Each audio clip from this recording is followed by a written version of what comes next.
भाइयों सज्जनों और जो हमारे साथ ऑनलाइन जुड़े हैं देश विदेश से, वो सभी साहित्यिक प्रेमी।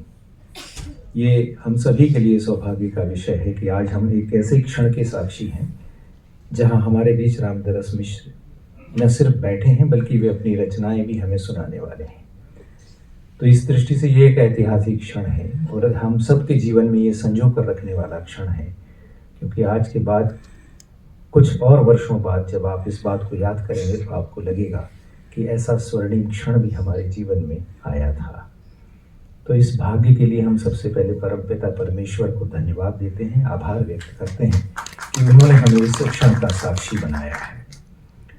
किसी भी लेखक के जीवन के 100 वर्ष पूरे होना सिर्फ उस लेखक की या उस भाषा की ही उपलब्धि नहीं होती, उस समाज की और पूरे राष्ट्र की उपलब्धि होती है। और इसलिए मुझे लगता है कि ये जो शतकोत्सव है, ये हिंदी का शतकोत्सव नहीं है, रामदरस मिश्र जी का शतकोत्सव नहीं है, ये समूची भारत की मनीषा का शतकोत्सव है और इसे इस दृष्टि से मनाया जाना चाहिए। अभी एक छोटा सा संदर्भ याद आया। मैं कुछ दिनों पहले राष्ट्रपति भवन में किसी काम से गया था। हम सब जानते हैं वहाँ पर अशोक हॉल है, जिसे आजकल अशोक मंडप कहा जाता है।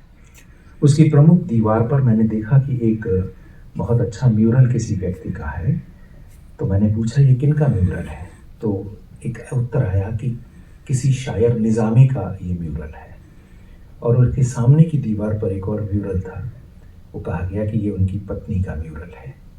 मुझे आश्चर्य हुआ क्योंकि मैंने तब तक शायर निज़ामी का उस तरह से नाम नहीं सुना था और मुझे नहीं लगता था कि हमारे देश के राष्ट्रपति भवन में उनका कोई म्यूरल प्रमुख स्थान पर होना चाहिए।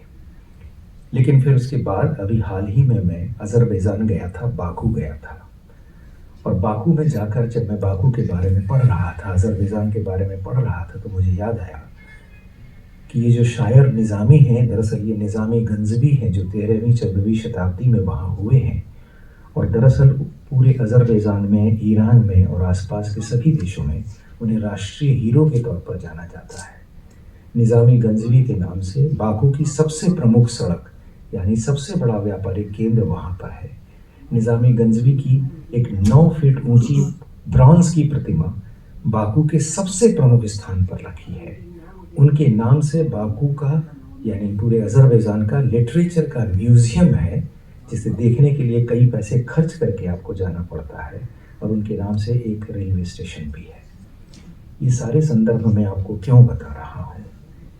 अज़रबैजान जैसा एक छोटा सा देश अपने एक बड़े लेखक को इस तरह से सेलिब्रेट करता है, इस तरह से मनाता है।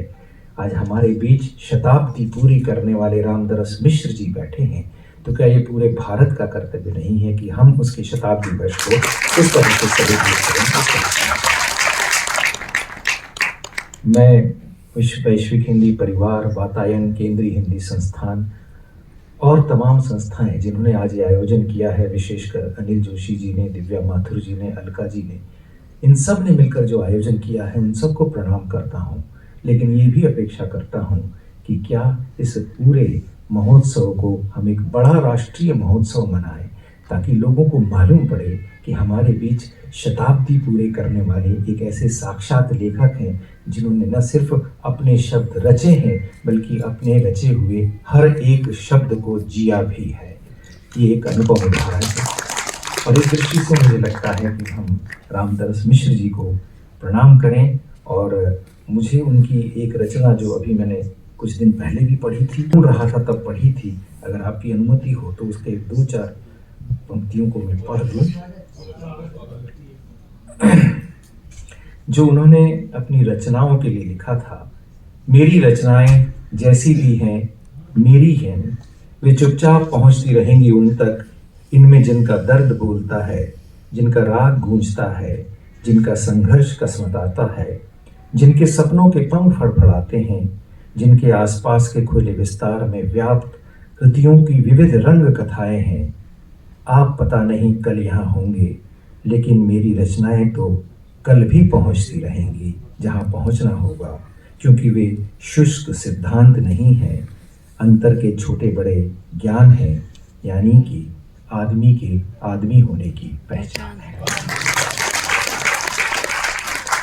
चूँकि मेरा दायित्व आयोजक का भी है, इसलिए मैं अपनी तरफ से एक क्षमा याचना करता हूँ कि जिस स्तर का ये आयोजन होना चाहिए था, उस स्तर के आयोजन करने में शायद हमसे भी कोई चूक हो गई हो, इसके लिए मैं क्षमा प्रार्थी हूँ।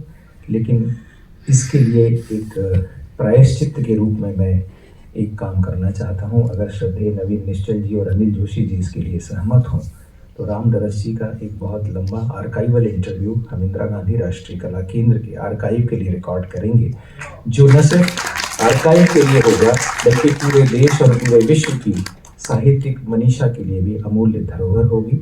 आप जब चाहेंगे इस काम को पूरा कर सकते हैं। कला केंद्र आपके लिए इस काम में सदैव तत्पर रहेगा। बहुत बहुत धन्यवाद।